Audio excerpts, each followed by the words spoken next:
నమస్తే. సామాన్యుడి చేతిలో సామాజిక అస్త్రం నెంబర్ 1 న్యూస్కి స్వాగతం. నేను రవీంద్ర. ఆంధ్రప్రదేశ్ రాష్ట్ర రాజకీయాల్లో ఇప్పుడు బోండా ఉమా వ్యవహారం కాస్త హాట్ టాపిక్గా మారింది. ఇది కేవలం తెలుగుదేశం పార్టీకి మాత్రమే పరిమితం కాలేదు. రాష్ట్రంలో ఉన్నటువంటి అన్ని రాజకీయ పార్టీలకు సంబంధించి కాపు సామాజిక వర్గానికి సంబంధించినటువంటి నేతల్లో ఆసక్తికరమైనటువంటి చర్చ జరుగుతుంది. దానికి ప్రధానమైనటువంటి కారణం మనకు తెలుసు.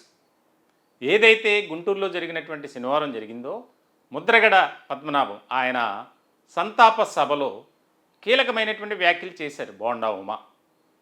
ఆయన ఉన్నది ఉన్నట్లుగానే చెప్పారు, అందులో తప్పేమీ లేదు.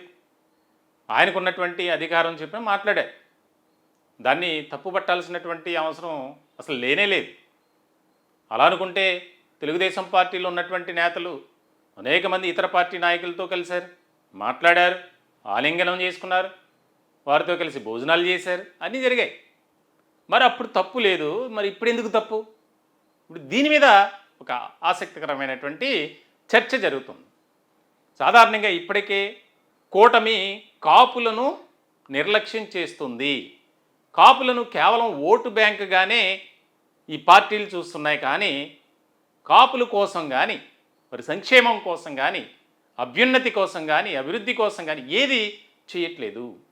ఒక రకమైనటువంటి కార్యాచరణ అనేది ఉండట్లేదు అనే ఆవేదన, అసంతృప్తి బాగా ఎక్కువ అవుతుంది.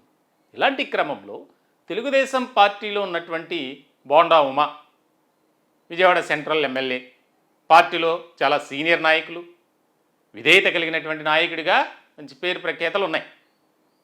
అటువంటి బోండా ఉమా ఆయన సామాజిక వర్గం కాబట్టి ఆయన మీద ఉన్నటువంటి అభిమానంతో గుంటూరులో జరిగినటువంటి సంతాప కార్యక్రమానికి వెళ్ళారు, మాట్లాడారు.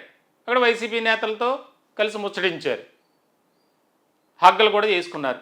ప్రేమ ఆప్యాయతతో వారి మధ్య ఉన్నటువంటి సాన్నిహిత్య సంబంధాల నేపథ్యంలో దాన్ని తప్పుగా చూడాల్సినటువంటి అవసరం ఏముంది? సాక్షాత్తు తెలుగుదేశం పార్టీ అధినేత నారా చంద్రబాబు నాయుడు విజయసాయిరెడ్డితో భేటీ అయ్యారు. మరి మిగిలినటువంటి కొంతమంది నాయకులు కలిశారు, కొన్ని సంతాప సభల్లో మాట్లాడుకున్నారు.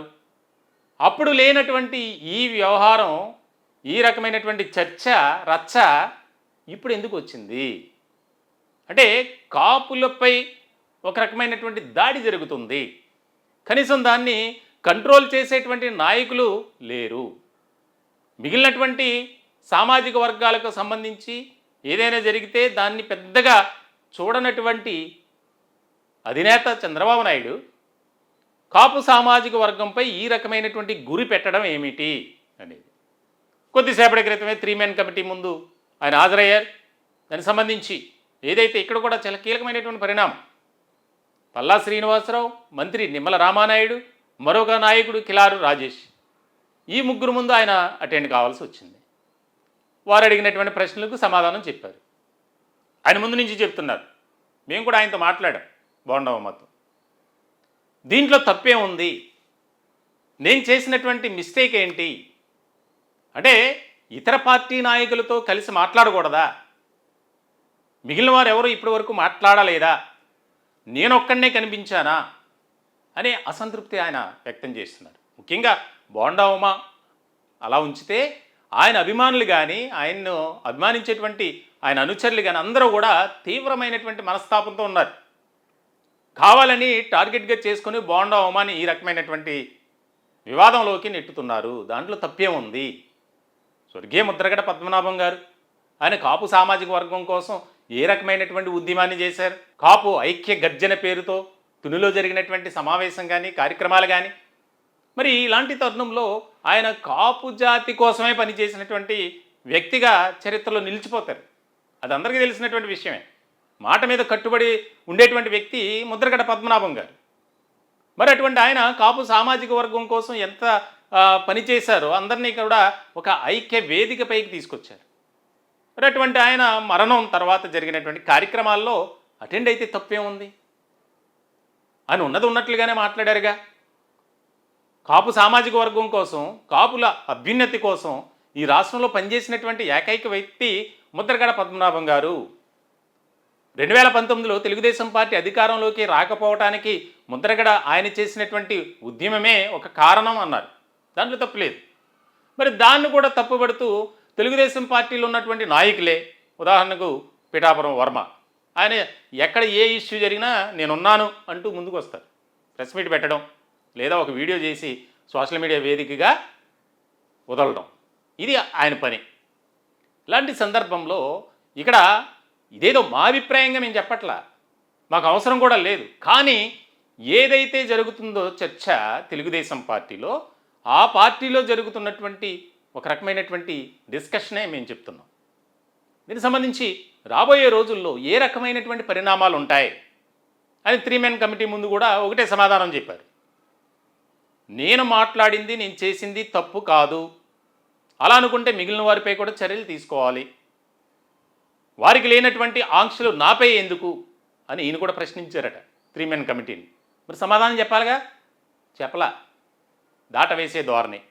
అంటే ఒకరు చేస్తే అది తప్పు కాదు, మరొకరు చేస్తే తప్పు. దాన్ని కూడా ఒక రకమైనటువంటి సామాజిక వర్గాల వారీగా విడదీసి దాన్ని భూతద్దంలో చూస్తున్నారు అనేది ఒక చర్చ జరుగుతుంది. రాజకీయ వర్గాల్లో జరిగేది ఇప్పుడు అదే చర్చ.